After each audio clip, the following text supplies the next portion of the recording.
It was a bitter November morning in 1980 when an unnerving silence fell over St. Clair County, Michigan. The woods were still, the air sharp as glass. Deep inside the Beards Hills State Game Area, two hunters stumbled upon something that would freeze the community in time. A young woman, lifeless. Her name was Karen Umphrey. She was just 21 years old, with a bright future ahead of her. Gone without reason. What happened to her out there? Who was she meeting running from in those cold, final hours? The trail of evidence was thin, but the fear was thick. For more than 4 decades, the truth lay buried beneath rumors, lost files, and fading memories. But the real story, the one hidden behind locked evidence rooms and whispered theories, was only beginning to unravel. Join us as we step back into the shadows of one of Michigan's most haunting cold cases. Subscribe and follow along, because the truth refuses to stay buried forever. It was November 7th, 1980. The air above St. Clair County, Michigan, carried the kind of cold that cuts through bone. The town of Port Huron still slept under a pale layer of frost, unaware that before sunrise, something unspeakable had already happened in the woods, just 20 miles away. The Beards Hills State Game Area was quiet that morning. Too quiet. Mist clung to the trees. A few deer tracks lined the muddy trail, and deep inside that forest, tragedy waited to be found. Two hunters, lifelong locals, had come out early, rifles slung, joking about the weather. They knew every inch of these woods. But what they didn't know was that this hunt would mark the last time they ever laughed in those trees. At 8:47 a.m., one of them noticed something strange. A dark shape near the edge of a narrow clearing. It wasn't an animal. It wasn't moving, and when they stepped closer, the laughter stopped. Lying on the frozen ground was the body of a young woman, face pale, clothes torn, one shoe missing. The silence around her was almost deliberate, as if the forest itself refused to speak. The man closest whispered, "Oh, God, she's just a kid." That's when the reality hit. This wasn't an accident. This was a murder scene. Within the hour, sheriff's deputies from St. Clair County sealed off the area. State troopers joined in. Reporters arrived later, but by then the whole place was cordoned with yellow tape that fluttered like warning flags in the cold wind. The hunters stood back, trembling, replaying that moment again and again. The first detective on scene was Detective Harold Mason, a man with 20 years in the department and a reputation for seeing what others missed. He walked slowly, scanning the earth, his eyes sharp, his jaw set tight. "Don't move anything," he warned. Not a damn thing. The scene was grim. No sign of a struggle nearby, but her belongings were scattered: a purse, a broken necklace, a car key without a car. Whoever did this had taken their time. It felt personal, violent, deliberate. When Mason looked at the victim's face, something about her expression made him pause. It wasn't fear, it was confusion. She didn't see it coming. That detail would haunt him for years. By late afternoon, the medical examiner arrived. The body was transported to the county morgue. But before they zipped the bag, Mason slipped off his gloves and brushed a leaf from her hair. "We'll find who did this," he murmured. It wasn't a promise to the department. It was to air. Back in Port Huron, the town buzzed with rumors. Someone said it might have been a drifter from Detroit. Others claimed it was a jealous boyfriend, but no one really knew. The victim's name hadn't been released yet, only her description. Early 20s, light hair, blue eyes, found near Beards Hills. That night, a call came into the sheriff's office. A man's voice, shaking, said, "My sister's missing. Her name's Karen Umphrey." Detective Mason hung up the phone and exhaled slowly. The name would soon become the center of his life. Karen Umphrey was 21. She'd been last seen leaving a friend's house the previous evening around Yespachina M. Her car blue Chevy Nova was later found abandoned on a rural road, doors unlocked, keys missing. She was supposed to meet her boyfriend that night. She never arrived. Mason met the family the next morning. Karen's mother sat at the kitchen table, clutching a photograph of her daughter, smiling, holding a birthday cake. She was supposed to graduate from college next spring, she whispered. She was going to be a teacher. Every detective knows that moment, the intersection of grief and disbelief. The point where a parent's world ends and yours begins. Mason felt that way immediately. He'd seen death before, but something about this case was different. It was quiet. Too clean. The kind of scene that hides its answers deep. At the morgue, autopsy confirmed the worst. Cause of death: blunt force trauma to the head. Evidence of struggle, but no defensive wounds strong enough to suggest she fought long. Time of death likely between 10 p.m. and midnight right when she vanished. There were fibers on her clothing that didn't match her own, a partial shoe print near her leg, and something else, a small flake of red paint embedded in her sweater. It didn't make sense yet, but it would. Reporters swarmed the courthouse. By afternoon, headlines read, "Local woman found dead in Beards Hills." Some papers even printed her college photo. In small towns like Port Huron, news travels faster than truth. Meanwhile, Mason's team built a timeline. They interviewed her friends, her boyfriend, her co-workers at the diner. Everyone described her the same Wiccan. Smart, dependable. No enemies. No secrets. But every victim has one thing in common: the wrong person's attention. As the sun set on November 8th, the department had more questions than answers. Mason stood outside the sheriff's office, cigarette burning between his fingers, eyes fixed on the map of St. Clair County pinned to his car hood. He drew a circle around Beards Hills, another around the road where Karen's car was found. They were 10 miles apart. Whoever killed her knew these roads. He thought of the hunters again, their trembling hands, their haunted eyes. Sometimes, he muttered to himself, the first people who find the body tell you the most. But it wasn't the hunters. It wasn't random. Mason knew Italiano. He could feel it. This was someone local, someone who had crossed paths with Karen before. Inside his office, he wrote one line in his notebook. She didn't see it coming. That night, snow began to fall over Port Huron. The kind that softens everything: the noise, the lights, even the pain. But for the Umphrey family, and for Mason, sleep would not come. The woods were still holding their secrets. And somewhere out there, the person who took Karen's life was watching the same snow, believing they'd gotten away with murder. They had no idea that this case would come back to find them 43 years later. Because time doesn't erase evidence. It just waits for the right technology, the right detective, and the right moment to speak again. And that moment was coming. Before her name became a headline, before her case turned into a decades-long mystery. Karen Umphrey was simply a young woman trying to build a life in a small Michigan town. Port Huron wasn't the kind of place where danger lurked in alleys or hid behind strangers' eyes. It was a community built on routine: church on Sundays, shifts at the factories, long summers by the water, and winters spent digging cars out of the snow. Karen fit into that world.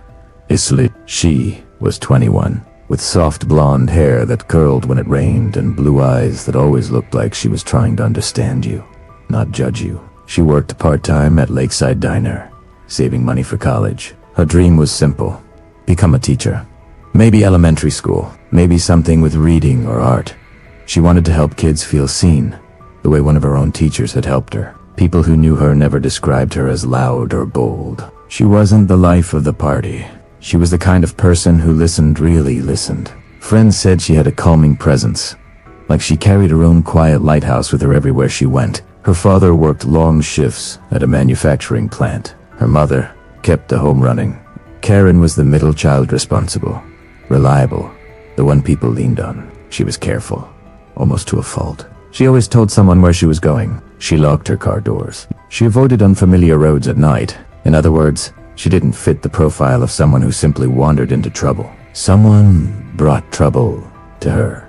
On November 6th, the night before she disappeared, Karen had been at her friend Melissa's house. The two had known each other since 7th grade. They spent that evening laughing over old photos, talking about college applications, and complaining about winter coming too early. At around 10 o'clock, Karen said she had to leave. She had an early shift the next morning. She hugged Melissa goodbye, stepped outside, and walked toward her blue Chevy Nova parked across the street. That moment, her walk into the car was The last time anyone saw her alive. When detectives later questioned Melissa, she said something that stuck with them. Karen wasn't scared. She didn't act nervous. If she sensed something wrong, she would have told me. It painted a chilling picture. Whatever happened to Karen happened fast. Too fast for fear. Too fast for instinct. Back at the Umphrey home, Karen's mother described her daughter's last day with heartbreaking clarity. Karen had made tea that morning, fed the family's dog, and left a note reminding her younger brother to return a library book. Ordinary things. She wasn't running from anyone. She wasn't hiding. She was just living her life. Detective Mason studied Karen's schedule from that week. Nothing unusual. No unknown phone numbers. No secret messages. No sudden changes in behavior. The problem wasn't what she was doing, it was who might have been watching her. Karen wasn't someone who attracted enemies, but kindness has its own risk. It draws attention, sometimes the wrong kind. She'd had a few regular customers at the diner who liked her more than they should have. Harmless, her coworker said. But over time, harmless can become suspicious. Mason made a note to interview them later. Can become suspicious. Mason made a note to interview them later. He also learned Karen had a boyfriend, Mark. They'd been dating for about a year. Things seemed steady, no big fights, no breakups, nothing that raised alarms. But every detective knows you still have to ask hard questions. Mark cried through most of the interview. He said Karen never showed up at his apartment that night. He waited until past midnight. He called her house. No answer. He drove the roads between her friend's place and his. Still nothing. By morning, panic had set in. When Karen didn't show up for work, he called her parents. For Mason, the picture of Karen's final hours was beginning to take shape, but it had too many blank spaces. He pinned her photo to his investigation. Simple portrait of a young woman smiling into the camera, and he stared at it longer than he expected. Cases like this weren't just puzzles. They were people whose lives were ripped open, leaving behind families who would never feel whole again. Everyone in Port Huron knew Karen's face. It appeared on posters, in store windows, at the diner where she served breakfast every weekend. The community reacted the way small towns do in times of tragedy, by circling around the family, by dropping casseroles at the doorstep, by lighting candles at the local church. But sympathy has limits. What they needed was justice. Mason went deeper into Karen's life, her routines, her favorite routes home, the people she trusted, the ones she avoided. He learned she had recently mentioned seeing a car following her one night. She didn't make a big deal out of it. She told her friend she thought it was just someone lost in the neighborhood. Mason didn't buy that. People don't follow someone for no reason, and people don't end up dead in the woods by accident. He also discovered Karen had been involved in a small charity project through a church. She and a few others delivered warm meals to elderly residents in rural parts of the county. That meant she sometimes drove remote roads someone familiar with the area could use to their advantage. Roads like the one where her car was later found. The more Mason learned, the more he realized Karen's last night wasn't random. She was targeted. The only question was who and why. Friends remembered her saying she felt like someone stared at her too long at the diner a week before her death. A man she didn't recognize. Older Raj. She brushed it off. She wasn't the type to worry over a stranger. But maybe she should have. By the end of the second day of the investigation, Mason filled nearly a dozen pages in his notebook. Every line came back to one truth. Karen's life wasn't chaotic, messy, or risky. It was quiet, predictable, and sometimes a predictable life gives predators exactly what they need. Pattern, routine, opportunity. As he closed the file that night, Karen's smile still lingered in his mind. This wasn't a case he could distance himself from. Something about her pulled him in, demanded answers, demanded justice, and he wasn't the only one feeling that weight. Across Port Huron, people were locking their doors a little earlier, checking the darkness a little longer, wondering who among them could commit such a brutal act. One thing was clear. The killer wasn't a shadow passing through town. He was someone who knew it well. Someone who blended in. Someone who watched and waited. And that made him far more dangerous than anyone wanted to believe. Beards, Hills, State Game Area. Two outsiders. It looked like any other stretch of forests in Michigan dense pine. Muddy trails, hidden creeks that glimmered in the early morning light. But to the people who knew its history, the woods carried a reputation. Stories whispered of hunters losing their way, of strange lights in the trees at night, and of an eerie silence that seemed to swallow sound whole. On November 7th, 1980, Beards Hills became the stage for a tragedy that would haunt Port Huron for decades. Detective Harold Macy had been there countless times before for search and rescue drills or wildlife patrols, but nothing prepared him for the sight that met him that morning. The forest floor was quiet. Too quiet. Fallen leaves crunched under the boots of deputies and troopers as they moved through the trees. But somewhere ahead, the ground was disturbed in a way that immediately drew Mason's attention. Branches were broken, dirt smudged, and there, partially hidden under a thicket of brambles, lay Karen Umphrey. Her body seemed almost camouflaged against the winter earth. It was a cruel, unnatural stillness. Mason knelt, examining the scene with a practiced eye. The way her limbs were positioned, the scattering of her personal effects, even the faint indentation of footprints nearby it, all spoke of a struggle, however brief, and of an assailant who had left the scene carefully, perhaps with the precision of someone who knew the woods intimately. 2 hunters who discovered her had already given statements. Their voices still shook as they recounted finding the body. Mason could see it in their eyes. The realization that sometimes being first on a scene changes a person forever. They had walked the trails hundreds of times, knowing every turn, every tree, every hidden stream, and yet, that morning, they were stumbling into a nightmare. Beards Hills was remote, but not unreachable. The game area was bordered by logging roads and old maintenance paths that crisscrossed the forest, many of them unmarked on maps. It was a place where someone could disappear or reappear without leaving obvious traces. For an investigator, that made it both a challenge and a warning. Mason noted the location carefully. A small clearing nearby could have provided a vantage point. There were signs of tire tracks leading into the woods, partially obscured by early frost. They were faint, nearly invisible, but Mason's experience told him they were significant. Whoever had left them wasn't just passing through, they had purpose. The forest itself became a character in the investigation. Shadows stretched unnaturally between trees. Branches swayed even without wind, and the distant call of a bird seemed louder than it should have been. Mason often thought about how nature hides truths. Leaves fall, rain washes footprints, snow erases tracks. But sometimes, nature preserves more than it hides hints.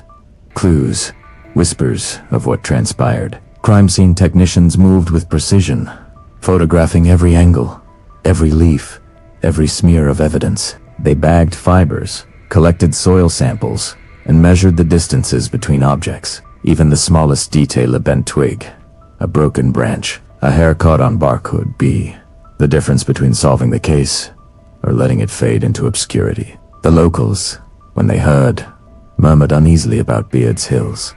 Teenagers dared each other to walk its trails at night. Hunters spoke in hushed tones about the woman in the woods. Over time, the area became a place people avoided, a place remembered not for its natural beauty, but for the horror it had concealed. Mason returned multiple times over the next weeks. Each visit revealed new perspectives.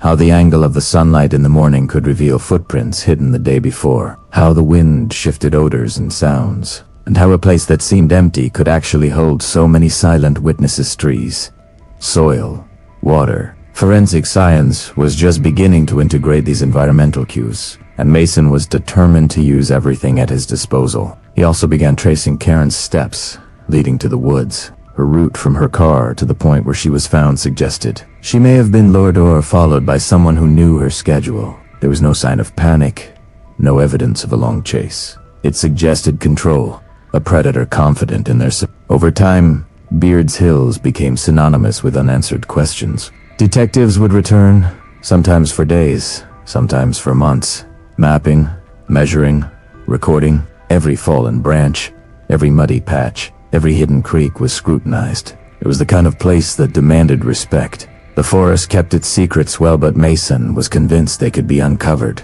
That first day, as he walked the trail alone after everyone else had left, Mason paused at the clearing. The sun had risen higher, casting golden shafts through the pines. Karen's absence was a physical ache in the landscape, And yet, Mason knew the truth.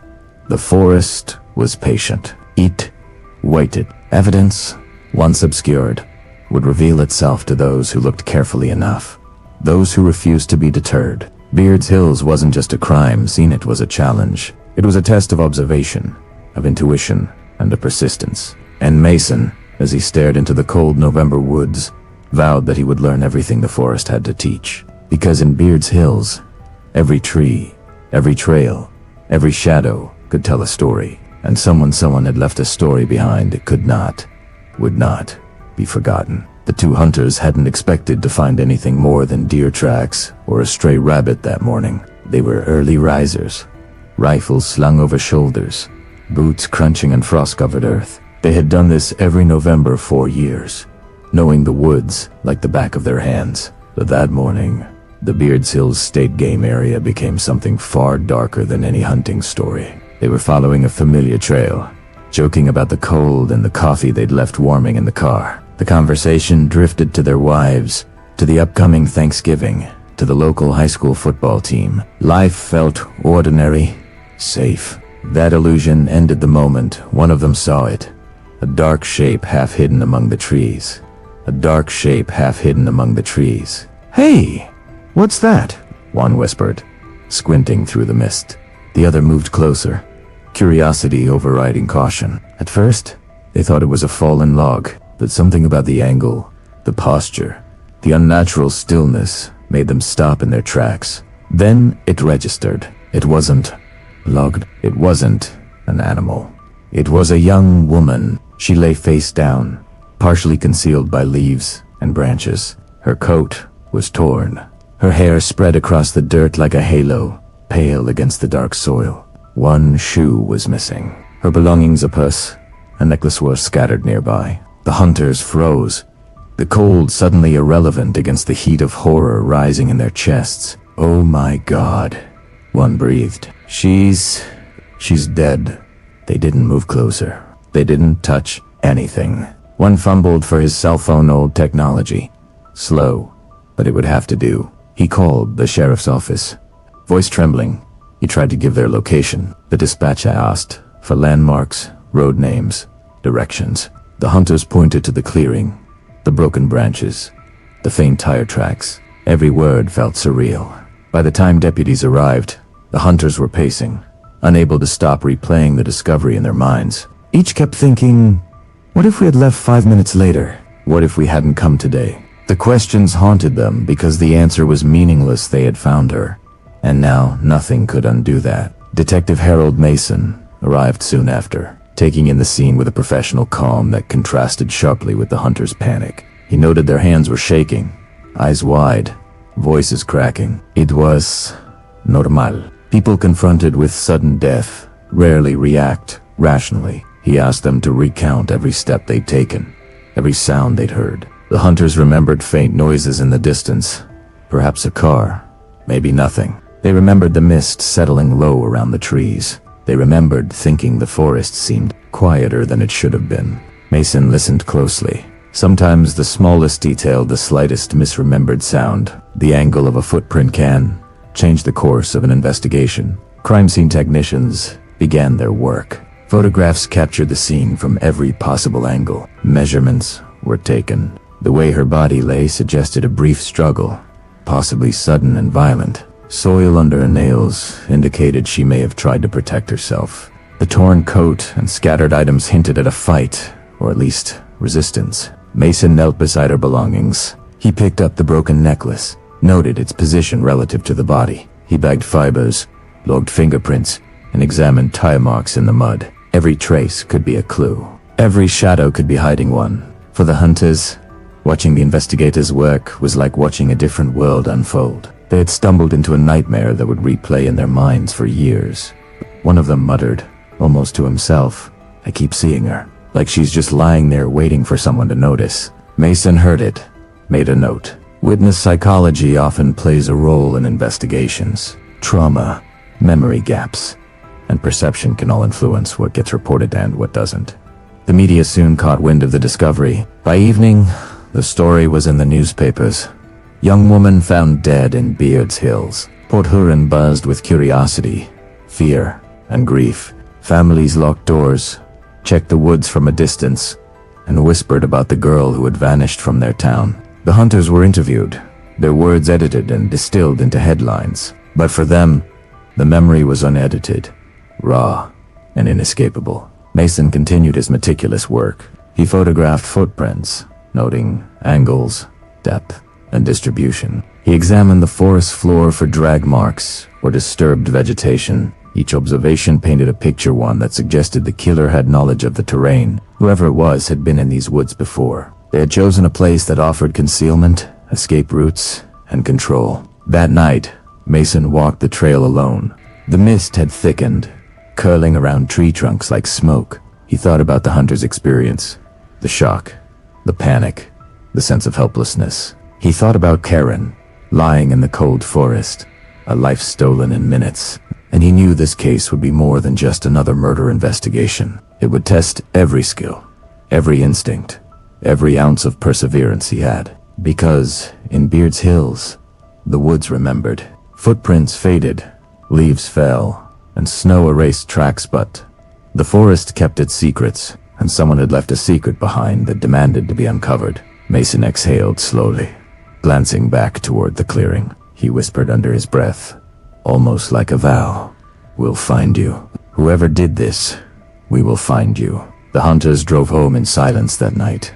The image of Karen burned into their memories. They would carry the shock, the fear, and the haunting realization that sometimes the ordinary world suddenly gives way to unimaginable horror. And for Port Huron, Beard's Hills would never feel the same again. By the time Detective Harold Mason arrived fully at the crime scene, the area had been secured. Yellow tape stretched between pine trees, fluttering in the chilly November wind. Deputies kept the curious at bay, but even from a distance, it was clear this was no ordinary discovery. Every detail of the site told a story, waiting for someone meticulous enough to piece it together. Mason knelt beside the body, noting the subtle details the first responders often missed. Karen Umphrey's arms were splayed at unnatural angles, her legs partially bent, as if she had attempted to crawl away. One shoe was missing, her coat torn at the sleeve. Small scratches ran along her wrists, shallow but deliberate, a mark of a desperate struggle. Nearby, her purse lay open, scattered contents exposed to the cold air. A few coins, a lipstick case, and a notebook with dogged pagiza, personal snapshot of a life interrupted. Mason observed that nothing was stolen. Whoever did this had no interest in valuables. The intent wasn't robbery. It was something darker, more calculated. The ground itself spoke. Frosted leaves and disturbed dirt suggested movement, a struggle that shifted the earth subtly, leaving behind almost imperceptible tracks. Mason marked the prints carefully. Some seemed to lead toward the forest's edge, others back into the trees. He photographed each one, knowing that even a misstep by the perpetrator could leave behind evidence that might someday lead to their capture. Forensics arrived soon after, bringing with them tools and techniques that were cutting edge for 1980. Brushes, powders, and bags of evidence were deployed systematically. Every hair, fiber, and footprint was meticulously logged. One technician carefully collected soil samples from under Karen's fingernails. That alone could indicate her struggle, or perhaps the identity of the assailant. Mason watched closely, knowing that these small details were often overlooked in the rush to close a case. He also noted the scene's layout. Karen had been found in a small clearing, partially concealed by low-hanging branches and dense underbrush. It was a place difficult to access without prior knowledge of the terrain. Whoever had done this had chosen their spot with precision, using the forest itself as a shield. It wasn't chance. It was premeditation. Nearby, a faint tire track pressed into the muddy trail caught Mason's attention. The track was small, most likely a compact vehicle, but it appeared to have been made around the time of the crime. He traced its direction and width, measuring carefully. If they could match it to a vehicle, it might provide the first solid lead in a case that otherwise had none. Mason reflected on the subtle signals the forest left behind. A snapped twig, a displaced rock, the angle of fallen leaves, they all told a story. The killer had moved through this environment with a purpose, a confidence born from familiarity. It wasn't just the scene of a murder. It was the stage for a calculated act. As the hours passed, Mason directed officers to catalog every possible lead.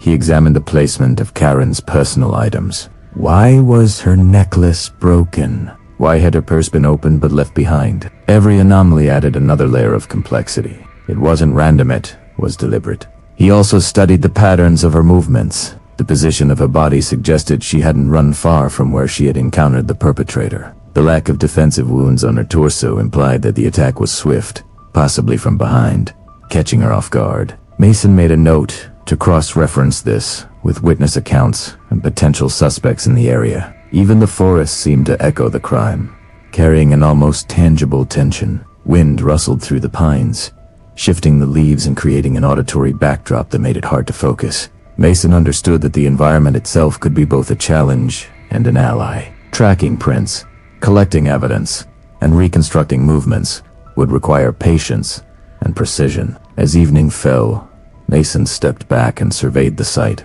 The sun had dipped below the horizon, leaving a dim, cold light that made every shadow feel deeper. Forensics had gathered all available evidence for transport. Photographs had been taken from multiple angles, and the hunters who found the body had provided their statements. Yet, even with all the meticulous work, Mason felt the weight of unanswered questions. Who had followed Karen? How had they anticipated her route? And most importantly, why had they chosen her? The first night at the scene was always the hardest for a detective. The physical evidence could be collected, logged, and stored, but the psychological imprint remained. Mason could feel it, the echo of fear, confusion, and violence that lingered long after the body was removed. He closed his notebook and took a final walk around the clearing. Each bend of the trail, each shadowed corner, seemed to whisper secrets the forest had been guarding. Mason knew that solving this case would not be about chasing hunches alone. It would be about listening to those whispers, reading the clues left behind, and refusing to let the forest hide its truths. As he left Beard's Hills that night, the wind carried the faint scent of pine and frost. It would be weeks before the investigation yielded any tangible leads, but Mason felt certain of one thing: Karen Umphrey's story was not ending here.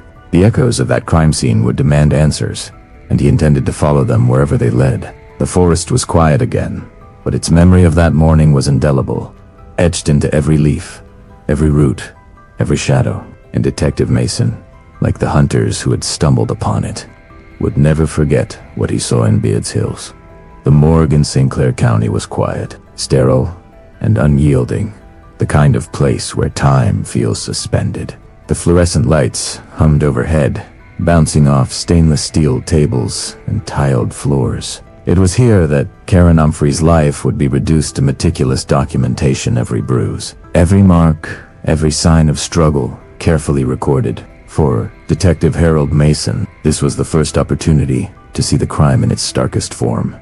Dr. Leonard Hayes, the county medical examiner, had been performing autopsies for over 20 years. His hands were steady, his eyes precise, trained to notice what others might overlook. He had seen many victims over the years, but he approached Karen's case with a seriousness that reflected the unusual circumstances surrounding her death. Cause of death, Hayes began.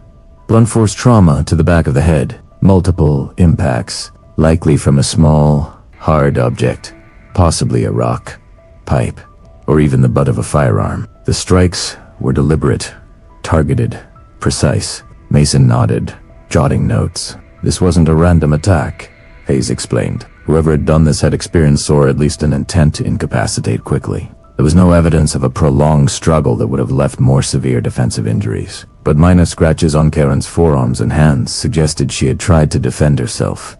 Hayes continued.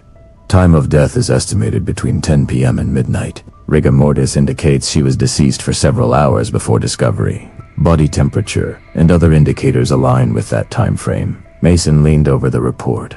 Small details matter in cases like this. Fibers found on Karen's clothing didn't match her own garments. A single red flake embedded in the fibers suggested contact with a painted surface, though its origin remained unknown. The medical examiner had preserved the evidence carefully, understanding that even minute details could break open a case decades later. The autopsy also revealed more subtle clues. Karen's clothing was disheveled, but not torn violently. Her jewelry had been disturbed, one necklace broken, another missing a clasp.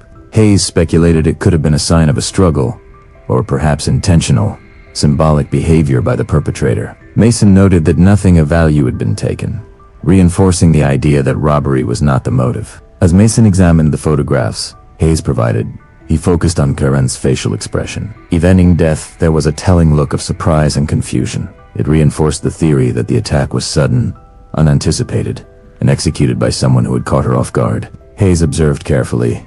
No signs of sexual assault, no foreign DNA beyond what we've collected. It's a clean but brutal attack. Next came toxicology. The lab would later confirm no drugs or alcohol were present, meaning Karen was fully aware and conscious during the attack. That small detail shifted the investigation. It suggested control, dominance, and premeditation by the perpetrator. They hadn't relied on chance or opportunity.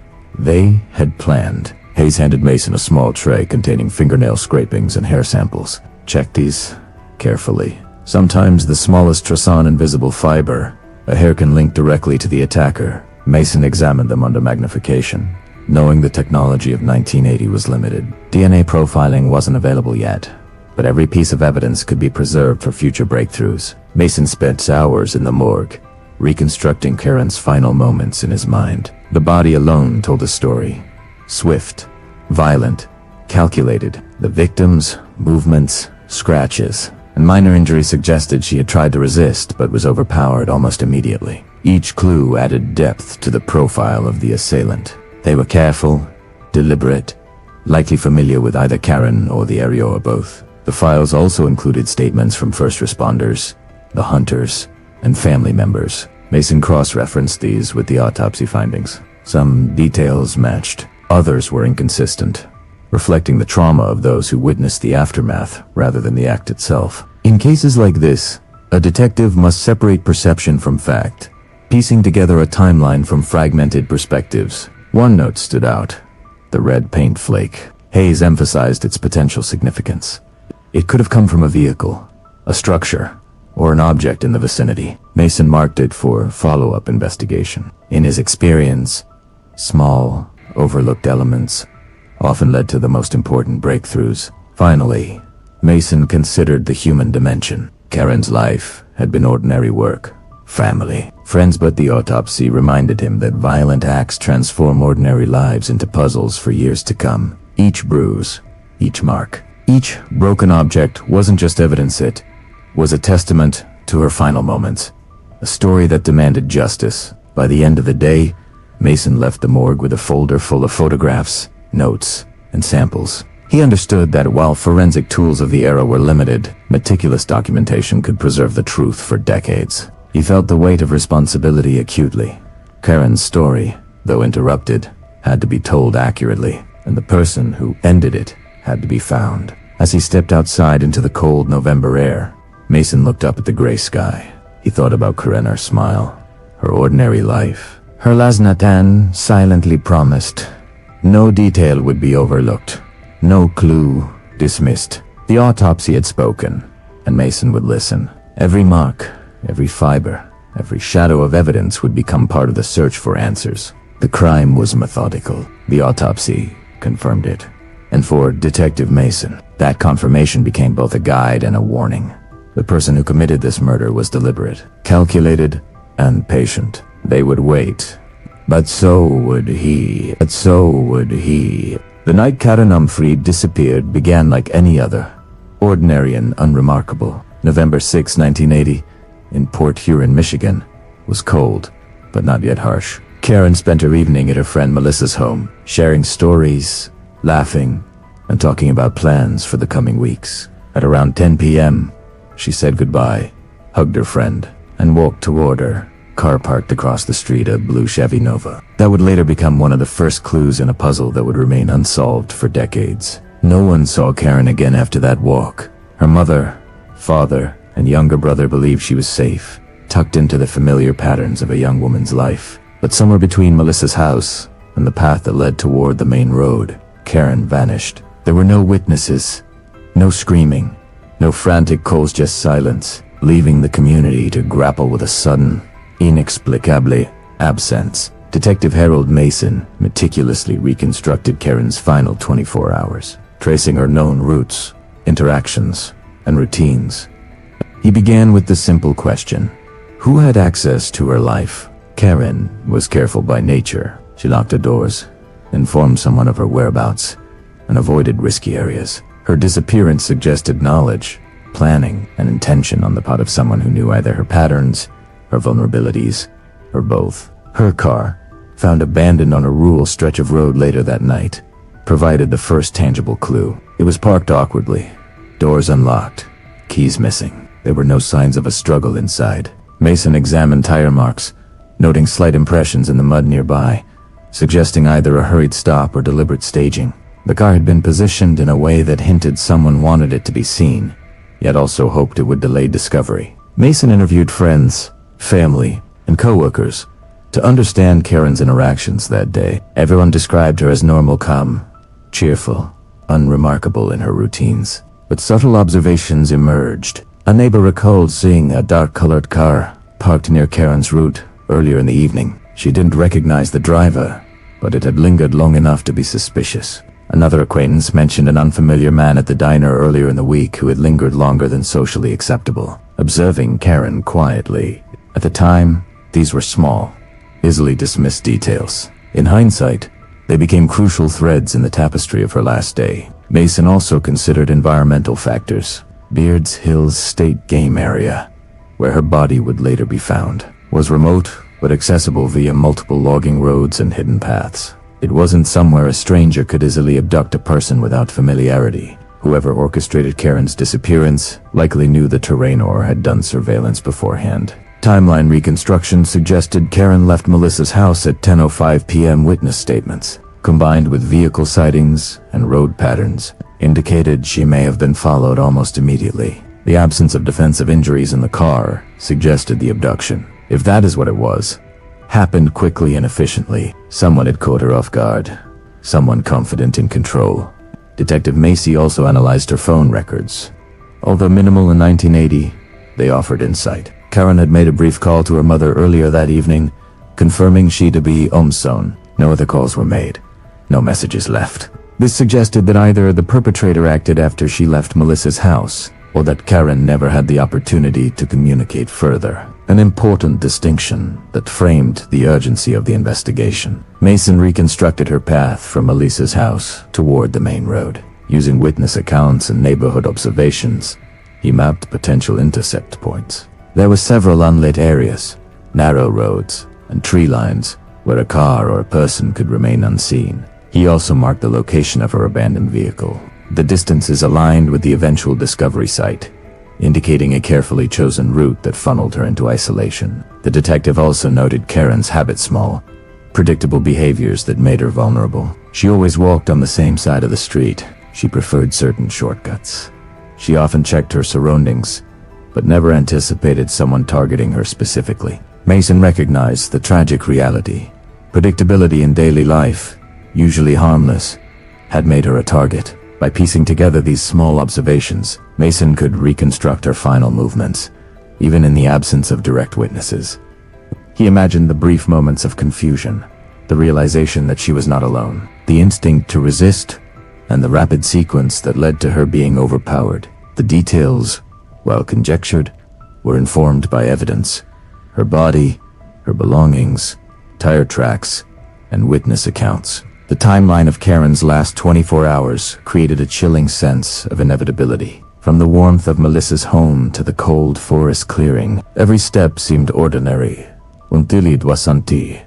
Every familiar turn, every mundane action became a stage 4 violence. And yet, for Mason, understanding that timeline was essential. It would guide investigations for years, keeping the memory of Karen's life alive while providing a roadmap toward eventual justice. Even decades later, the meticulous reconstruction of Karen's last day remained a cornerstone of the case. It revealed patterns, opportunities, and the calculated nature of her disappearance. Every interview, every observation, and every minor clue contributed to the larger puzzle. Who had orchestrated these final hours, and why? Mason closed the files late that night, staring at the map of her path. Each line represented not just a movement, but a series of choices by Karen and by her attacker. One choice had ended her life. The others would define the investigation that would span decades. And so began the long pursuit, the relentless search for the person who had transformed a quiet November evening into a nightmare that no one in Port Huron would ever forget. Detective Harold Mason and his team faced the kind of challenge that nightmares are made of. A perfect storm of mystery, time pressure, and the total absence of obvious suspects. Karen Umphrey's murder was unti.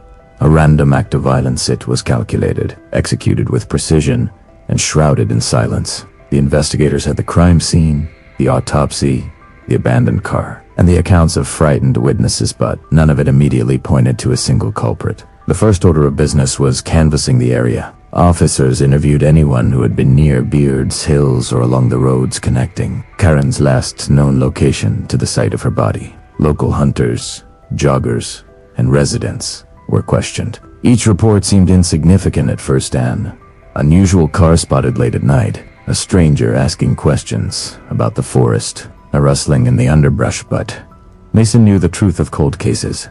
Small details, when connected, could expose patterns invisible to the casual observer. He began compiling a list of potential suspects, friends, acquaintances, and even strangers who had briefly interacted with Karen were interviewed extensively. Her boyfriend, Mark, was questioned repeatedly. Mason asked the difficult questions with sensitivity, balancing professional rigor with empathy. Mark's alibi was scrutinized. He had been home, alone, until after midnight. It checked out, but Mason knew that even minor discrepancies could reveal something critical. Neighbors were another source of potential leads. One resident reported a dark sedan parked near Karen's usual walking route a week prior to her disappearance. Another mentioned an unfamiliar man loitering near the diner. Each of these accounts was logged meticulously, cross-referenced with other reports, and mapped spatially against Karen's known movements. Mason felt the pieces began to form a loose pattern, though the picture remained frustratingly incomplete. At the crime lab, forensic technicians analyzed fibers, hairs, and soil collected from Karen's body and clothing. In 1980, the tools were rudimentary by modern standards, but the technicians knew how to maximize their utility. Every trace of evidence was preserved. Even the tiniest fiber could become critical decades later when DNA profiling became viable. Mason understood that a cold case is rarely solved immediately. It often waits for technology to catch up with the crime. The abandoned car provided more questions than answers. It had been moved slightly, but not far. No fingerprints beyond Karen's were found, yet subtle scratches on the interior suggested someone had been inside. Tire tracks around the car hinted at a vehicle with an unusual tread pattern. Mason made a note to check every local repair shop and tire distributor for knowing that a small, overlooked detail could crack the case wide open. Mason also analyzed behavioral patterns. Whoever had attacked Karen had studied her routine, knew her route, and exploited her predictability. This was not the act of a transient criminal. It was someone calculated, patient, and likely familiar with the area. Profilers would later describe this type of offender as methodical, organized, and controlling. For Mason, understanding motive became as important as identifying physical evidence. Dead ends were inevitable. Tips poured in from the public, many of them wild speculation. Former ex-boyfriends, drifters, travelers passing through. Some were trivial. Others appeared promising at first, only to collapse under scrutiny. Mason learned to document each lead thoroughly, knowing that even a discarded tip could have valued years later. The key was persistence, discipline, and methodical record-keeping. By the third week, Mason had a thick binder filled with notes, witness statements, maps, and diagrams. The investigators began to focus on patterns, locations, times, and the behaviors of individuals near the crime scene. They identified a handful of persons of interest, none of whom immediately fit the full profile, but each of whom required careful attention. Mason also coordinated with state police and regional investigators. Cold cases require collaboration, especially when dealing with gaps in time, fragmented memories, and limited physical evidence. Each department brought its expertise: mapping, surveillance, forensic insight, and behavioral analysis. Together, they reconstructed Karen's final day and attempted to overlay potential suspect behaviors onto the landscape she had traveled. Even with meticulous work, the frustration was palpable. Mason often returned to the crime scene at night, alone, walking the paths Karen might have taken. He observed the forest, measured distances, noted the angle of trees and trails. Every shadow, every bend, every leaf held potential information. These solitary walks were part intuition, part discipline, and entirely necessary. It became clear this investigation would not be solved quickly. The killer had acted with precision, and the community was left with fear and questions. Yet Mason remained resolute. Cold cases are patient. Evidence waits. Witnesses eventually speak. And the truth, no matter how deeply buried, has a way of surfacing. By the end of the month, the investigation had stabilized into a systematic effort. Maps, timelines, behavioral profiling, forensic analysis, and exhaustive interviews. Mason knew the importance of laying a solid foundation, even if immediate answers were elusive. Every detail mattered, every dead end held a lesson, and every thread, no matter how small, could lead to eventual resolution. Karen Umphrey's story was far from over. The investigation had begun, but it would take time, persistence, and technological advances before the full truth could emerge. For the Umphrey family, the days following Karen's disappearance were filled with an unbearable weight. Port Huron was a small town, and news of her murder spread quickly, turning grief into a communal shock. Her parents, George and Linda, felt the pressure of the public's scrutiny, the relentless questions, and the impossible task of maintaining composure while their daughter's life had been brutally taken. George, a manufacturing plant worker, was usually steady, reliable, and calm, but in those first weeks,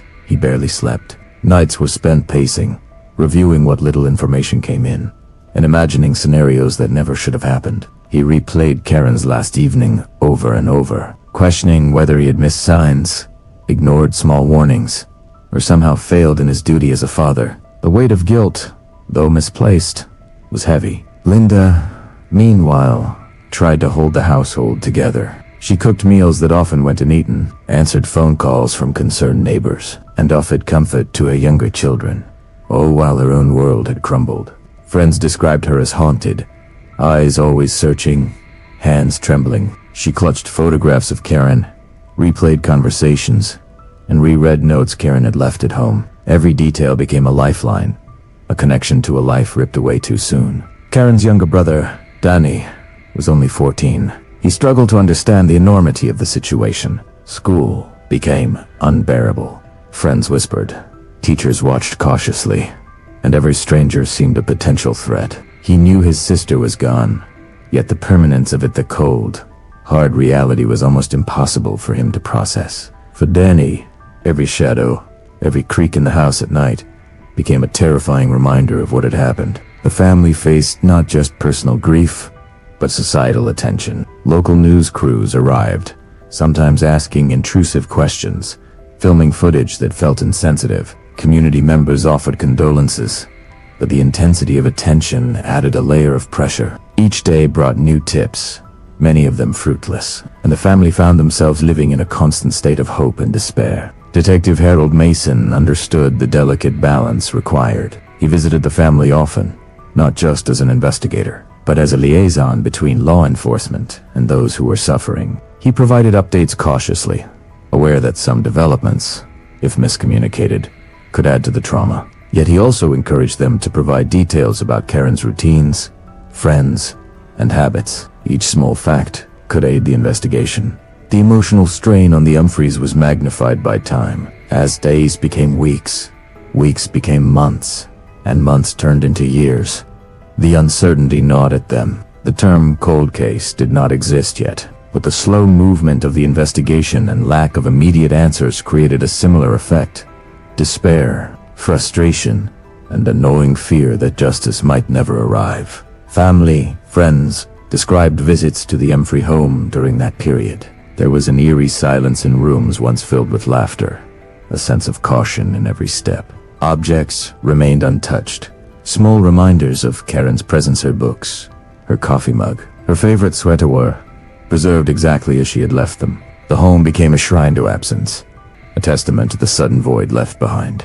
Mason recognized that the emotional state of the family was not just a byproduct of grief, it was integral to the case. Witnesses' recollections, timelines, and accounts of Karen's routines often came from those closest to her. Their memory, while shaped by trauma, was invaluable, yet he also understood the limits. Emotional accounts must be corroborated, cross-referenced, and sometimes interpreted cautiously to separate grief from fact. The community, too, was deeply affected. Port Huron was a town where everyone knew each other, and the brutal murder of a young woman sent shockwaves far beyond the immediate family. Parents were suddenly protective of their children. Friends became hyper-aware of strangers, and the forested trails near Beard's Hills were avoided. The collective anxiety mirrored that of the Umphreys' private anguish. Despite the weight of grief, the family never gave up hope.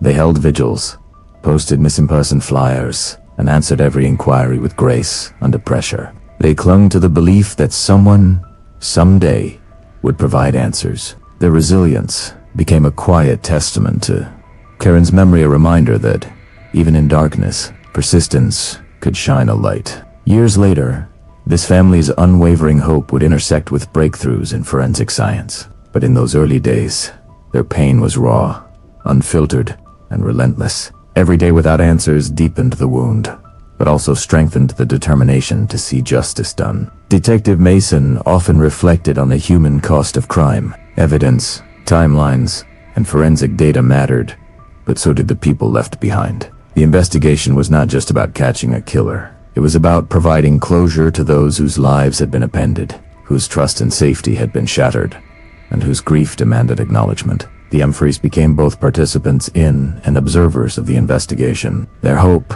fear, and memory of Karen drove leads, motivated witnesses, and preserved details that might otherwise have been lost. In a small town like Port Huron, a family's commitment to truth could become the lifeline of justice. Through the pain, Mason realized one fundamental truth. While killers may vanish, memories endure, and those memories, painful, vivid, and persistent, could carry a case forward even when leads ran dry. The Umphreys' perseverance would become an essential thread in unraveling the mystery of Karen's murder. Decades before science would finally intervene. The early days of the investigation into Karen Umphrey's murder were filled with uncertainty, conjecture, and cautious speculation. Detective Harold Mason and his team faced a case that seemed to offer clues but no clear path to a suspect. The evidence was painstakingly collected, the crime scene meticulously documented, but understanding the human factor behind the act required something more. Psychological insight. Mason consulted with criminal profiler Dr. Elaine Rutherford, one of the few experts in the Midwest specializing in behavioral analysis in 1980. She had a reputation for accuracy, an ability to read patterns in behavior that others often overlooked. Together, they began constructing a profile of the potential perpetrator, using the crime scene, Karen's last known movements, and witness reports as their foundation. "Observe the location," Rutherford said, pointing to a map of Beard's Hills State Game area. The choice of a secluded clearing indicates someone familiar with the terrain. This isn't a spontaneous act it's planned. The perpetrator likely studied Karen's habits and chose a place offering concealment, escape routes, and control. Mason nodded. The autopsy, the scratches, the disrupted clothing, and the placement of personal items all supported this. The attacker exhibited methodical behavior, controlling the victim swiftly and efficiently. There was no sign of robbery, no sexual assault, no chaotic frenzy, a precise act of violence. Early suspects were naturally drawn from Karen's social circle. Boyfriends, acquaintances, and local men who had shown unusual interest in her were questioned exhaustively. Mark, her then boyfriend, was interviewed repeatedly. Alibis were verified, inconsistencies noted. Mason kept careful notes. None of the initial suspects provided direct leads, though minor details, glances, questions. Unfamiliar behavior to the broader understanding of who might have had motive or opportunity. Behavioral profiling also considered age, occupation, and psychological traits. Dr. Rutherford suggested the offender was likely a male in his mid-20s to mid-patient, meticulous, and familiar with Port Huron. He may have had prior minor offenses or a history of obsessive behavior, but nothing violent enough to place him on the radar of law enforcement at the time. The crime reflected self-control and knowledge of forensic avoidance, even if subconsciously. Mason and Rutherford created timelines comparing Karen's routine with the potential suspect's known movements. They considered variables like work schedules, alibis, previous criminal records, and known presence near Beards Hills. Each intersection of time and place was mapped, looking for overlaps that could narrow the field.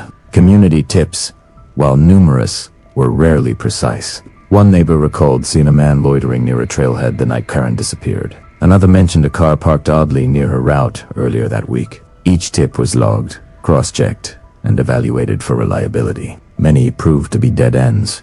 Yet Mason understood that even inaccurate reports could illuminate patterns, something true profilers always considered. Rutherford emphasized psychological insight over conjecture. The attacker's choice to leave the body in a remote location suggested a desire for control, perhaps even exhibitionism in a private sense. The knowledge that the victim would be found later, creating a delayed revelation. The precision of the attack indicated a lack of impulsivity, suggesting the perpetrator was calm under pressure, calculated, and familiar with human behavior. Mason also considered the possibility of multiple offenders, though evidence pointed to a single actor. He didn't dismiss the chance of an accomplice, someone who might have driven the vehicle, watched from a distance, or assisted in the abduction. Interviews included scrutiny of relationships between potential suspects, sought affidavits, and patterns of association. By the end of the initial month, the investigation had developed a complex matrix of individuals, behaviors, and timeline. Profiles included local men known for obsessive tendencies, strangers who had recently entered the community, and anyone whose movements coincided with Karen's disappearance. The task was monumental, but the thorough groundwork was essential. Mason understood that early suspects, even if ultimately innocent, helped define the investigation. Each led tested assumptions, refined profiles, and clarified the perpetrator's likely behaviors. Investigators learned to balance empathy for the accused with the need for objective analysis, a delicate line in a small town where rumors spread faster than facts.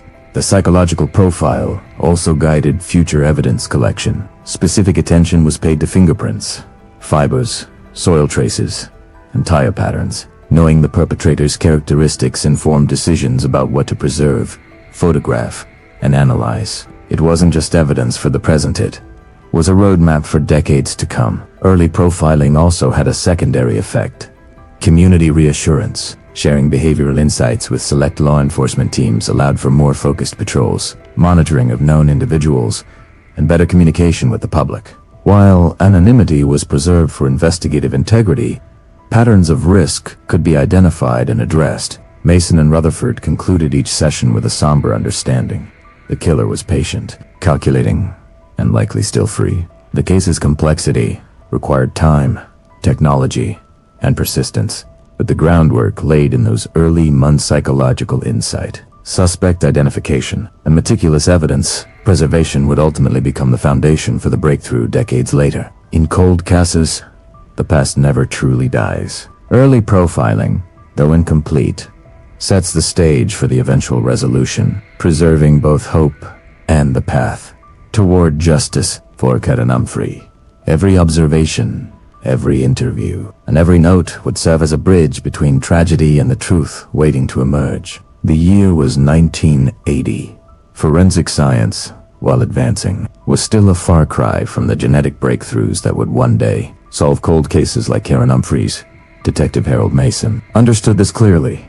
The evidence collected at Beards Hills State Game area was invaluable, but the tools to fully analyze it were limited. Each hair, fiber, and soil sample had to be preserved with painstaking care, often with the knowledge that the answers might not come for decades. At the crime lab, technicians worked under fluorescent lights, their movements deliberate, focused, and precise. Fingerprints were dusted, lifted, and cataloged manually. Blood samples were analyzed for blood type and protein markers. The DNA test in the holy grail of linking a suspect to a crime scene was still years away. Mason often reminded himself that, even in 1980, every sample collected could become a key when science caught up. Karen's body had provided several physical clues. Tiny fibers on her coat, hairs inconsistent with her own, and soil traces under her fingernails. Each one was cataloged, photographed, and stored. Mason took care to ensure nothing was discarded. Years later, These very samples would form the foundation for forensic genetic genealogy. But in 1980, they were pieces without a puzzle. The abandoned car presented its own challenges. Dusting for prints yielded partial patterns, smudged by weather and handling. Tire impressions were documented using plaster casts, measurements taken and recorded in meticulous detail. Mason noted the limitations. Tire where patterns could narrow possibilities, but without centralized databases. Matching a specific vehicle was a laborious process of canvassing local garages and vehicle registrations. Blood typing became crucial. Any trace of Karen's attacker's blood would help narrow the field, but no visible signs were immediately apparent. The lack of obvious biological evidence was both frustrating and typical of cases involving a swift, controlled attack. Mason reminded himself that careful preservation was vital. Even a single hair or drop of bodily fluid could someday reveal the truth. Fiber analysis provided another avenue. Karen's coat and clothing contained fibers foreign to her wardrobe. Technicians cataloged them, noting color, weave, and composition. Though they couldn't match these fibers definitively to a specific individual, patterns could be cross-referenced with potential suspects, clothing, and vehicles. Every detail added depth to the profile, even if you didn't immediately identify a perpetrator. The challenge of time compounded the limitations. Witness statements, collected weeks or months after the event, could be inconsistent. Human memory is fallible, and Mason had to weigh each account carefully, separating observation from perception. Physical evidence, preserved meticulously, became the anchor point, the objective truth that could later be re-examined with superior technology. Mason also encountered procedural hurdles.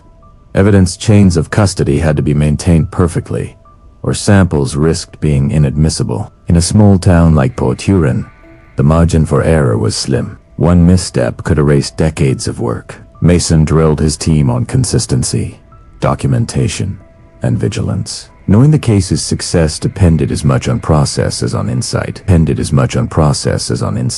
In the end, the limitations of forensic technology shaped the investigation's strategy. It required patience, foresight, and unwavering dedication. Mason knew that the day would come when science would catch up, when evidence preserved in 1980 could be reanalyzed with precision. And when that day arrived, the meticulous work of that time would finally unlock the truth hidden for decades. The forensic hurdles of 1980 were formidable, but they were not insurmountable. Every sample, every record, every carefully preserved fiber was a silent promise.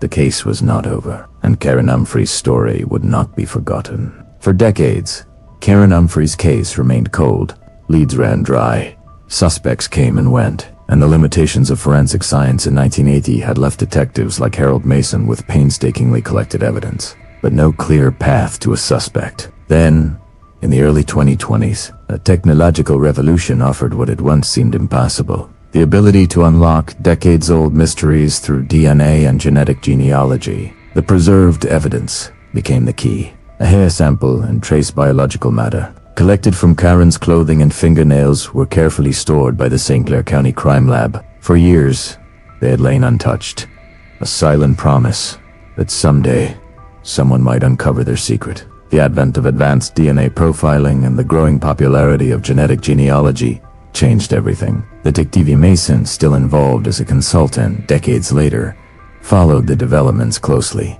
Forensic genetic genealogy, a method that combines DNA analysis with genealogical research, had solved several high-profile cold cases in the United States. By comparing DNA from the crime scene to public databases, investigators could identify distant relatives of the perpetrator, build family trees, and narrow down potential suspects with astonishing accuracy. The process began with extracting DNA from the preserved samples. Despite their age, the samples were viable, testament to the meticulous preservation methods employed in 1980.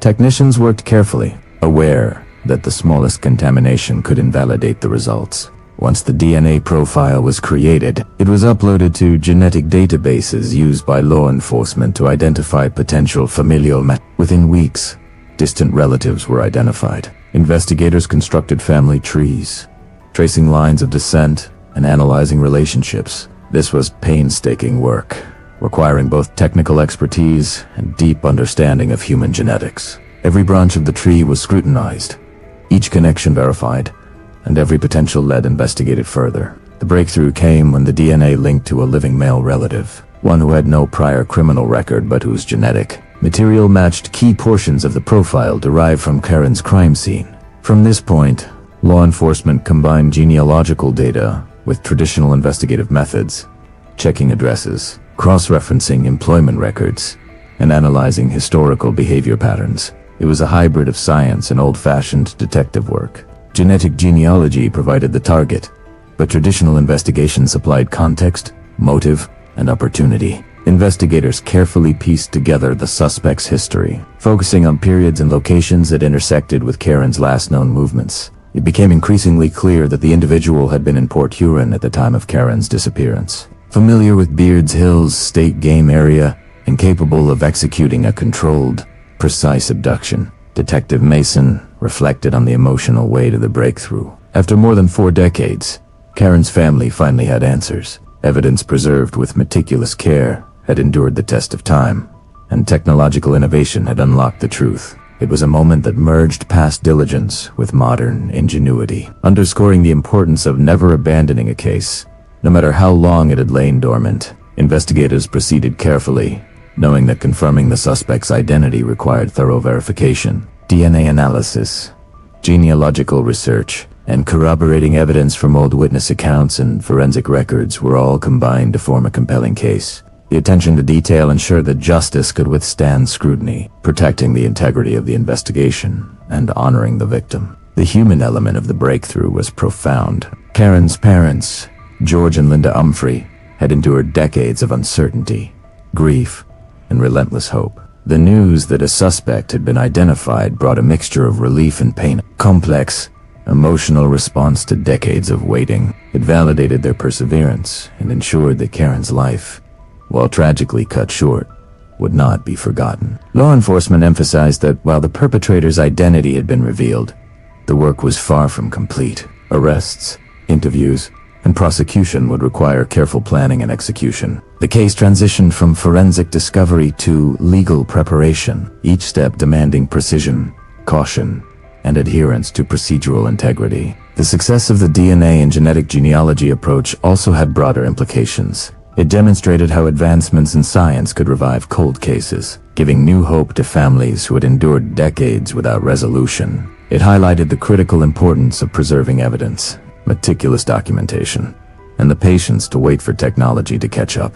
For Detective Mason and his team, the breakthrough was a vindication of decades of work. The crime, once shrouded in mystery and obscured by the limits of 1980s forensic science, now had clarity. The perpetrator could be held accountable, and the haunting questions that had lingered in Port Huron for 43 years could finally begin to be answered. The story of Karen Umphrey's murder, once a cold case defined by uncertainty and absence, had transformed into a testament to persistence, technology, and the unwavering pursuit of justice. Science had opened a door that time had not been able to close, and the truth, though long delayed, had finally arrived. The announcement sent shockwaves through Port Huron, Michigan. After more than 40 years, law enforcement had identified a suspect in the murder of Karen Umphrey. Detective Harold Mason, now a seasoned investigator with decades of experience, was on the front lines once again, guiding a team that combined modern technology with traditional policing methods. The town braced itself, unsure whether relief, anger, or disbelief would dominate its collective response. The suspect, whose identity had been revealed through painstaking forensic genetic genealogy, had lived a quiet life for decades. No criminal record, no prior arrests, and an ordinary appearance that belied the calculated violence he had executed in 1980. For the residents of Port Huron, the revelation was disorienting. The person responsible for a tragedy that had haunted their community for generations had walked among them as a seemingly normal citizen. Law enforcement approached the arrest with careful planning. Years of investigative work, combined with the DNA breakthrough, provided the necessary evidence, but execution required precision. Any misstep could jeopardize the case.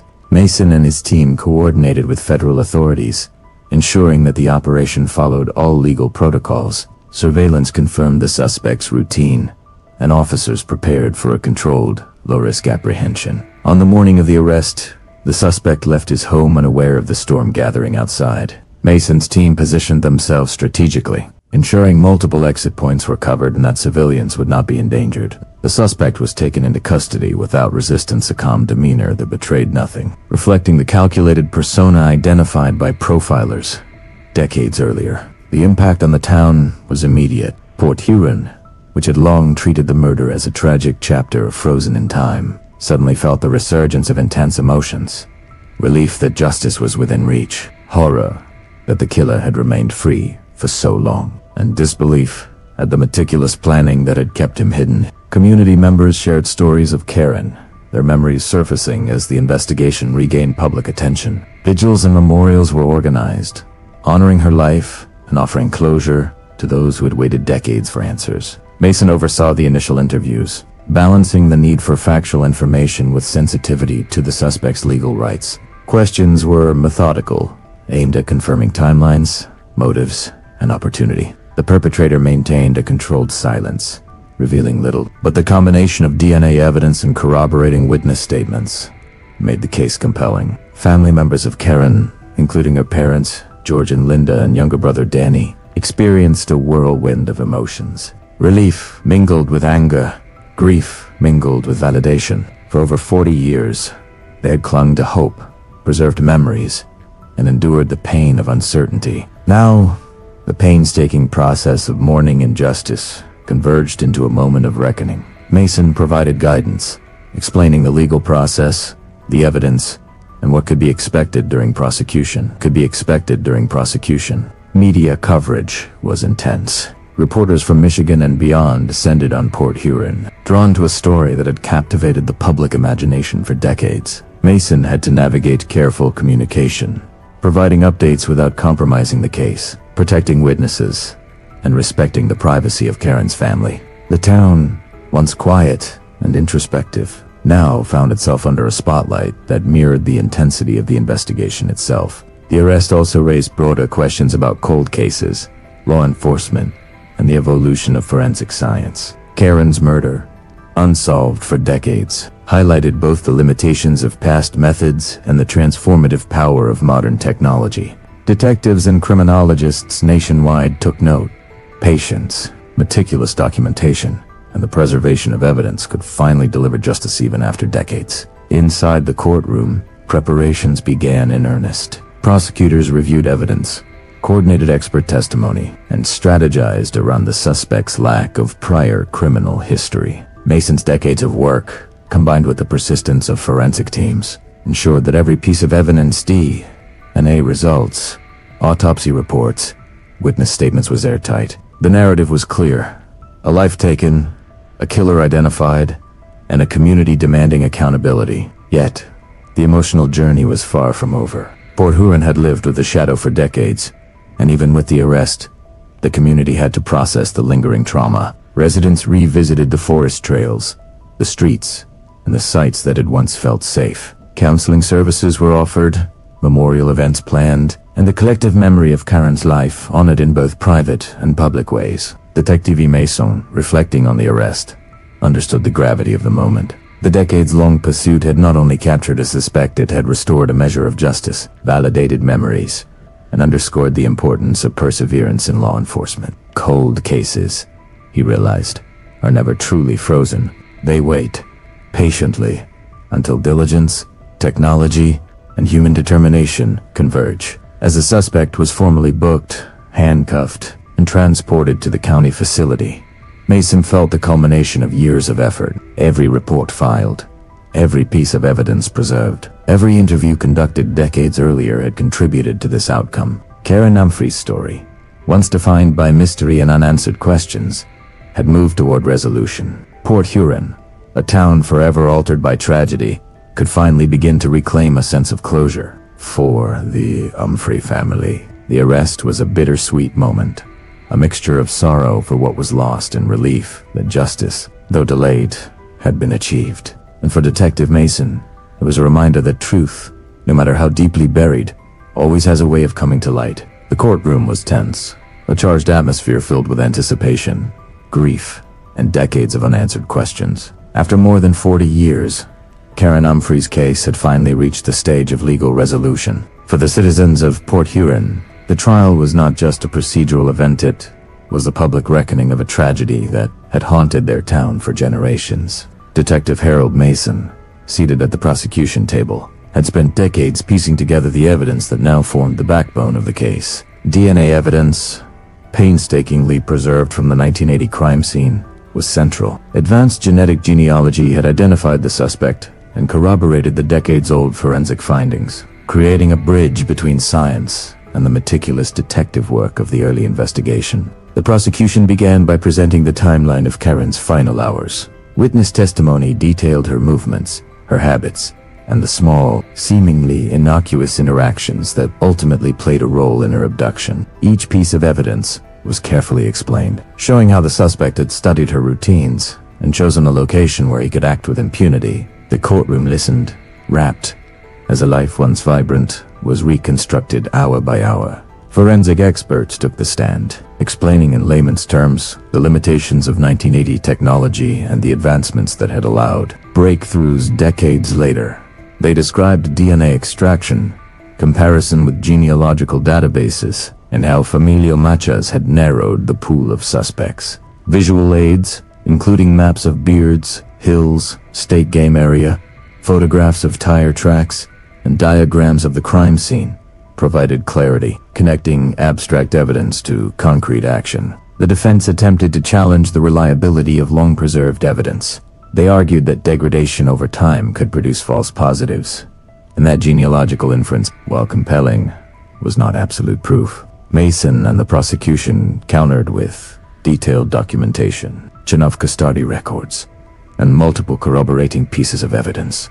The presentation was methodical, precise, and designed to withstand intense scrutiny. Witnesses from Karen's past provided emotional testimony. Friends recounted her final days, her personality, and the life she had lived before it was stolen. Family members spoke with restrained emotion, describing the years of uncertainty and the impact of her disappearance on their lives. Every statement humanized Karen, reminding the jury that the case was not merely about evidence, but about the person behind the crime.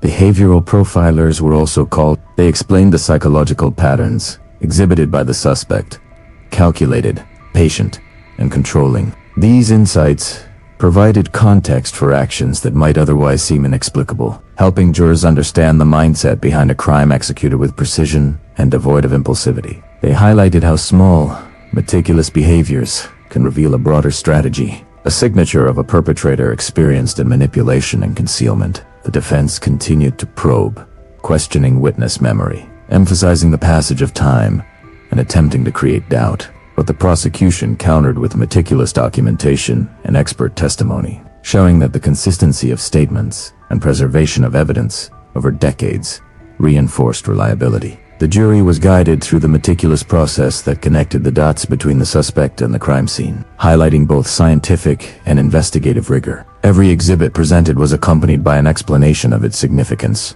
Fibers, soil samples, tire impressions, and clothing were not merely objects, they were pieces of a story. Mason often reflected that in cold cases, the smallest details often carry the heaviest weight. Each trace of evidence, preserved and documented, became a bridge between a crime long past and the pursuit of justice in the present. Public interest in the trial was immense. Residents of Port Huron, journalists, and distant observers followed daily updates. The courtroom was packed, a reminder that even decades later, the human desire for truth, closure, and accountability remained strong. Emotional testimony, combined with forensic precision, created a narrative that transcended time, blending empathy with scientific clarity. As the trial progressed, the tension was palpable. Jurors were tasked with evaluating decades-old evidence while understanding the modern scientific breakthroughs that had made resolution possible every day. Every day, Mason reflected on the enormity of the task, ensuring the jury grasped both the human and forensic dimensions of the case. In closing arguments, the prosecution emphasized persistence and the convergence of past and present investigation. They reminded the jury that while decades had passed, the crime had left indelible marks on Karen's family and the community. The DNA evidence, corroborated by behavioral patterns, witness accounts, and physical evidence formed a clear, compelling case that justice demanded acknowledgement. The trial of Karen Umphrey's killer was more than a legal procedure. It was a testament to the endurance of truth, the patience of law enforcement, and the resilience of a family that had refused to surrender to uncertainty. In that courtroom, decades of investigation, grief, and hope converged, reminding everyone that while time can delay justice, it cannot erase it. It cannot erase it. After months of testimony, evidence, presentation, and legal arguments, the day of the verdict arrived. The courtroom in St. Clair County was packed with journalists, residents of Port Huron, and members of the Umphrey family. For more than 40 years, Karen's murder had haunted the town. Now, the culmination of decades of investigation, advanced forensic science, and relentless pursuit of justice was about to be formally recognized. Detective Harold Mason sat quietly, reviewing his notes one final time. The journey from 1982, this moment had been long, complex, and emotionally taxing. Every piece of evidence meticulously preserved. Every witness statement painstakingly collected had brought them to this point. The case had bridged generations, linking the dedication of investigators from the past with the technological breakthroughs of the present. As the jury filed back into the courtroom, the tension was palpable. The foreperson, a middle-aged woman with a solemn demeanor, held the fate of the suspect in her hands. The judge asked if they had reached a decision. Silence enveloped the room for a moment that felt eternal, until the foreperson spoke. We, the jury, find the defendant guilty on all counts. A mixture of relief, disbelief, and emotion swept through the room. George and Linda Umphrey clutched each other tightly, tears streaming down their faces. Years of uncertainty, anguish, and hope had finally converged into a moment of vindication. For the first time in more than 4 decades, they felt that justice, though delayed, had been achieved. The reaction in Port Huron was immediate. Neighbors, friends, and distant observers shared the news with a mixture of astonishment and relief. Social media, local news outlets, and community gatherings all reflected a collective exhalation. The shadow that had hung over the town for decades was finally lifted. The community could begin to heal, knowing that the person responsible for Karen's death had been held accountable. For Detective Mason, the verdict was both satisfying and humbling. He reflected on the challenges of the original investigation, the limitations of 1980 forensic technology, the passage of time, and the dead ends that had plagued the case. Yet persistence, attention to detail, and the meticulous preservation of evidence had ultimately prevailed. Every long night, every painstaking record, every interview conducted with care had contributed to this outcome. The trial also underscored the transformative power of modern forensic science. DNA profiling, combined with genetic genealogy, had unlocked doors that traditional methods alone could not. While the evidence was now irrefutable, Mason recognized that the breakthrough was the result of decades of groundwork. The careful documentation, the preservation of evidence, and the patient pursuit of leads that might one day intersect with advancing technology. The Umphrey family, now able to speak publicly, emphasized the importance of hope and perseverance. "We never stopped believing that someone would find the truth," Linda Umphrey said, her voice steady despite tears. "Karen deserves to be remembered not for how she died, but for the life she lived, and the justice we've finally received in her name." Mason also reflected on the broader lessons for law enforcement and communities alike. Cold cases, he realized, are not simply frozen in time. They are living records, waiting for the right convergence of evidence, technology, and persistence. Investigators must treat every detail as potentially pivotal, every witness statement as potentially revealing, and every sample as potentially transformative. The verdict brought closure, but it also raised questions about accountability, empathy, and the human cost of crime. 43 years had passed. Generations had grown up knowing of Karen's story only through news clippings, conversations, and community memory. The resolution did not erase the trauma, but it allowed the family, the investigators, and the town to begin the process of healing. In the weeks following the verdict, Mason revisited the crime scene at Beards Hill Stay Game area. The forest, once a place of fear and tragedy, now felt solemn but less ominous. He walked the trails Karen had traveled, reflecting on the meticulous work that had bridged decades. The tire tracks, the fibers, the preserved evidence, and the careful interviews that had paved the way for justice. For the residents of Port Huron, the resolution became a story of hope and resilience. The town could honor Karen's memory with renewed focus, hosting commemorative events, educational programs on safety, and community gatherings that emphasized vigilance, compassion, and the importance of collective memory. Her story would no longer be only a tale of tragedy, but a testament to persistence, science, and the enduring human spirit. Detective Mason knew that cold cases like Karen's serve as reminders that justice is not always immediate, but it is attainable. The resolution was a testament to the collaboration of generations of investigators, the careful application of forensic science, and the unwavering commitment of a family that refused to give up. In the end, the verdict was more than a legal conclusion. It was a reaffirmation of truth. It proved that even after decades, the meticulous pursuit of justice could bring closure, restore faith in law enforcement, and honor the memory of a life unjustly taken. Karen Umphrey's story, once defined by loss and unanswered questions, had finally reached the long-awaited conclusion. The aftermath of Karen Umphrey's case rippled far beyond Port Huron, Michigan. While the verdict had brought closure to the family and the local community, it also became a defining moment for law enforcement, forensic science, and the broader conversation about cold cases. Detective Harold Mason reflected on the decades-long journey, understanding that each phase of the investigation offered crucial lessons for future investigators. One of the most profound takeaways was the importance of meticulous evidence preservation. The samples collected in 1980, hair fibers, soil, and other trace materials had survived decades of storage. Their preservation, combined with advances in DNA analysis and genetic genealogy, had made it possible to identify the perpetrator long after initial investigative techniques had reached their limits. Mason emphasized that even seemingly minor traces could hold the key to solving a case years later. The role of persistence in law enforcement was another critical lesson. Mason and his team had never abandoned Karen's case, even when leads went cold and suspects were eliminated. Every report, every interview, and every cross-check with local records was a stitch in a tapestry that would eventually reveal the truth.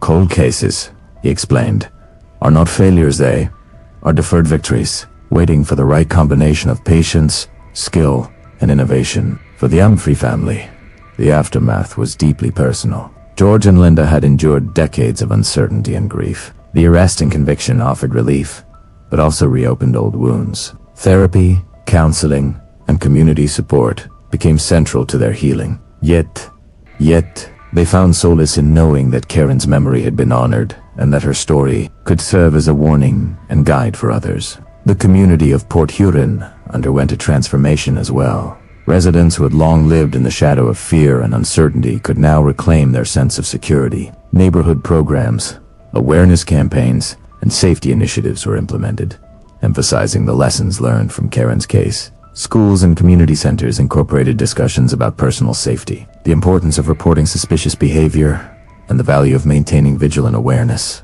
Law enforcement agencies also re-evaluated protocols. Karen's case highlighted the limitations of 1980s technology and underscored the need for ongoing training, investment in forensic resources, and collaboration across jurisdictions. Departments began implementing more rigorous documentation practices, ensuring that evidence collected today would remain viable for decades to come. The case became a model for cold case units across the country, illustrating how patience and scientific advancement could intersect to achieve justice. Technological innovation, particularly in forensic genetic genealogy, became central to the discussion. Karen's case illustrated that modern science could breathe new life into old investigations. DNA profiling and genealogical research are now standard tools, but their successful application depends on careful groundwork, ethical considerations, and cross-disciplinary collaboration. Mason often reminded new detectives that technology is powerful, but only when combined with methodical investigation, attention to detail, and human judgment. Psychological profiling also emerged as a key lesson. Understanding the perpetrator's behavioral patterns, methodical planning, familiarity with the area, and controlled execution was crucial in narrowing the suspect pool and directing investigative focus. Behavioral analysis complemented physical evidence, creating a holistic approach that combined science, intuition, and human insight. the aftermath extended to the broader cultural conversation. Karen's story was shared in forums, educational seminars, and public awareness campaigns about cold cases. Her life became more than a tragic footnote. It became a symbol of resilience, persistence, and the power of justice, delayed but not denied. Stories like hers inspired communities, students, and law enforcement professionals to recognize the importance of vigilance and meticulous effort in preventing and solving violent. For Detective Mason, the final lesson was personal. Investigating Karen's murder had spanned decades of his career, shaping his approach to every case he subsequently handled. He understood that every case, no matter how cold, has a heartbeat, a human story, and a network of connections waiting to be unraveled. His work on Karen's case became a reminder that justice is a marathon, not a sprint, and that the human spirit combined with scientific advancement can overcome even the most daunting obstacles. Finally, the aftermath was about legacy. Karen Umphrey's memory, preserved through the dedication of her family and the dogged work of investigators, became a guiding principle for future generations. Her story illustrates the necessity of resilience, the critical importance of evidence preservation, and the transformative potential of science. It also underscores the moral imperative of law enforcement. Never abandon a victim, no matter how long ago the crime occurred. In the quiet moments, Mason often revisited Beards Hill's state game area, reflecting on the long path from 1982 to 2023. The forest, once a place of mystery and fear, had become a silent witness to persistence, patience, and justice. Karen's story, once defined by tragedy, now stood as a testament to the enduring power of truth and the ultimate triumph of human determination over the passage of time. Karen Umphrey's case is more than a story of crime.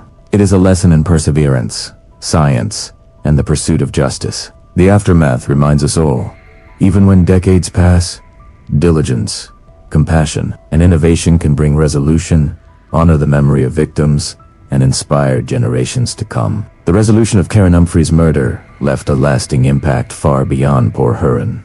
The case, once frozen in time, became a blueprint for how law enforcement, forensic science, and communities approach cold cases. Detective Harold Mason, reflecting on decades of work, recognized that Karen's story had transformed not just a family, but an entire investigative landscape. One of the most profound legacies was the evolution of cold case methodology. The meticulous preservation of evidence from 1980. Every hair, fiber, fingerprint, and trace material demonstrated the necessity of rigorous protocol. Today, departments across the United States have implemented strict guidelines for evidence collection and long-term storage. Karen's case proved that what may seem like minor details can become pivotal decades later. Forensic genetic genealogy emerged as a revolutionary tool. The breakthrough in Karen's case showcased its potential to solve crimes once deemed unsolvable. Law enforcement agencies now routinely integrate DNA analysis with genealogical research, mapping family trees and identifying distant relatives to narrow suspect pools. What was once experimental has become mainstream, thanks in part to the high-profile success of cases like Karen's. The psychological profiling techniques applied during the original investigation also became an enduring lesson. Understanding offender behavior calculated, patient, and methodical helped guide investigators, even when physical evidence was limited. Karen's case underscored how behavioral analysis complements science, providing context for actions that might otherwise remain inexplicable. Today, profiling is a standard part of cold case investigations, informed by decades of lessons learned. The impact on communities cannot be overstated. Karen's family, particularly her parents, George and Linda, became advocates for cold case awareness. Their unwavering persistence over decades inspired others to maintain hope and engage with law enforcement in meaningful ways. Public engagement, community vigilance, and educational outreach have all grown in prominence, emphasizing that solving crimes is not just a law enforcement responsibility but a collective societal effort. In law enforcement circles, Karen's case highlighted the importance of intergenerational collaboration. Detectives who began the investigation in 1980 worked in tandem with modern forensic teams decades later. This collaboration bridged gaps in knowledge, technology, and perspective, demonstrating that solving cold cases often requires a combination of historical insight and contemporary innovation. Departments now emphasize mentorship, continuity, and institutional memory, ensuring that investigations can withstand the passage of time. The media also played a role in shaping the case's legacy. Coverage of Karen's arrest, trial, and conviction brought attention to cold cases nationwide. Stories highlighted both the emotional impact on families and the technical intricacies of modern forensic science. Public awareness, fueled by careful reporting, created pressure and motivation for law enforcement to revisit unsolved cases, ensuring that they are treated as priorities rather than forgotten tragedies. Karen's case also served as a catalyst for policy changes. Lawmakers and criminal justice officials examined procedures for long-term case management, funding for forensic laboratories,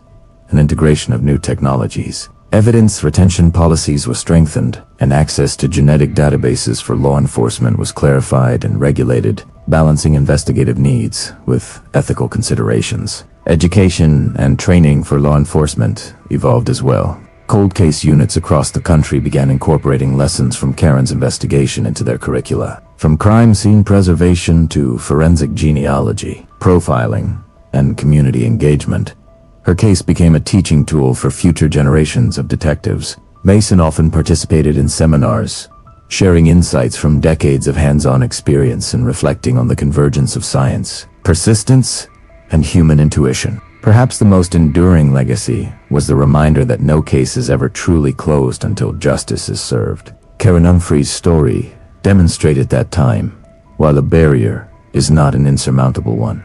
Decades of uncertainty, grief, and unanswered questions can eventually be bridged by dedication, innovation, and careful, methodical work. Families, investigators, and communities learned that persistence pays off, even when the odds seem insurmountable. Karen's legacy also influenced the broader conversation about victim advocacy. Her family's public engagement, combined with the eventual legal resolution, reinforced the idea that victims' voices matter and that their stories should drive investigative persistence. Advocacy programs now encourage families to participate actively, share information, and remain partners in the investigative process. In the final analysis, the case of Karen Umphrey reshaped cold case investigations in profound ways. It combined meticulous historical investigation, advanced science, psychological insight, and community engagement into a model that has inspired law enforcement nationwide. Every preserved sample, every interview, every careful record contributed to a chain that ultimately led to justice. For Detective Harold Mason, Karen's story is a testament to the power of perseverance, science, and the human spirit. For Port Huron, it is a reminder that even in the darkest moments, the pursuit of truth endures. And for the field of criminal justice, it is a blueprint, a legacy, and a symbol.